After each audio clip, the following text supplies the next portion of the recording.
আসসালামু আলাইকুম, স্বাগতম আরাফাত টেক একাডেমিতে। আজকের এই ভিডিওতে আমরা শিখব মাইক্রোসফট ওয়ার্ডে টেক্সট অ্যালাইনমেন্ট ও লাইন স্পেসের সঠিক ব্যবহার। তো চলুন শুরু করা যাক। প্রথমেই আমরা মাইক্রোসফট ওয়ার্ড ওপেন করে নিব। ওপেন করে নিয়ে আমি একটা পেজ নিচ্ছি। এই পেজে আমি কয়েকটা প্যারাগ্রাফ নিয়ে নিচ্ছি। প্রথমে আমরা দেখব লেফট অ্যালাইনমেন্ট। লেফট অ্যালাইনমেন্ট করার জন্য আমাদের যে কোনো একটা প্যারাগ্রাফকে সিলেক্ট করতে হবে। করার পরে এই যে উপরে দেখতে পাচ্ছেন left align, centre align, right align এবং জাস্টিফাই।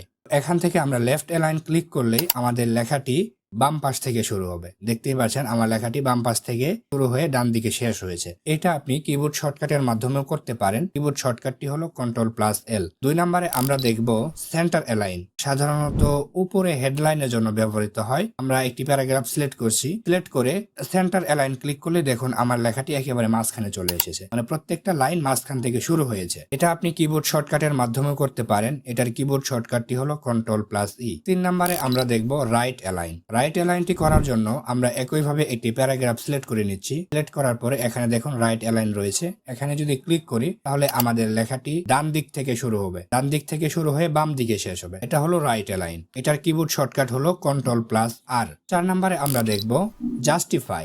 জাস্টিফাই অ্যালাইনটি অনেক বেশি ব্যবহৃত হয়। যারা প্রফেশনাল ভাবে কাজ করে এবং ডকুমেন্ট তৈরি করে তারা সবচেয়ে বেশি ব্যবহার করে থাকেন জাস্টিফাই অ্যালাইনটি। এটি করার জন্য আমরা লেখাটি সিলেক্ট করব। সিলেক্ট করে নেওয়ার পর এই জাস্টিফাই অ্যালাইনে ক্লিক করব। এখানে ক্লিক করলে আমাদের লেখাটি দুই পাশ থেকে সমানভাবেই সাজানো হবে। এই লেখাটি দেখতে প্রফেশনাল লাগে এবং প্রফেশনাল ভাবে যারা কাজ করে তারা এই অ্যালাইনটা সব থেকে বেশি ব্যবহার করে থাকে। 5 নম্বরে আমরা দেখব লাইন স্পেস। আমাদের অনেক সময় লেখার মাঝে অনেক দূরত্ব হয়ে যায়, আবার অনেক চাপানো হয়ে যায়। এই সমস্যাটা সমাধান করার জন্য আমরা লাইন স্পেস ব্যবহার করে থাকি। তো আমরা যদি কিছু লেখা সিলেক্ট করি, সিলেক্ট করে এখানে দেখুন লাইন স্পেস নামের একটি অপশন রয়েছে। এখানে এরোতে যদি আমরা ক্লিক করি, ক্লিক করলে দেখতে পারবেন এখানে কিছু নাম্বার শো করছে এবং কিছু লাইন শো করছে। আমাদের প্রয়োজন অনুযায়ী যে কোনো একটা লাইন স্পেস ব্যবহার করতে পারবো। আপনার প্রয়োজন অনুযায়ী লাইন স্পেস নিতে পারেন। তো আশা করি আজকের পর থেকে আপনি এই লাইন স্পেস এবং অ্যালাইনমেন্টের সমস্যায় পড়বেন না। তো ভিউয়ার্স, ভিডিওটি যদি আপনার ভালো লাগে এবং উপকারে আসে তাহলে অবশ্যই একটি লাইক দিবেন এবং আরাফাত টেক একাডেমি চ্যানেলটি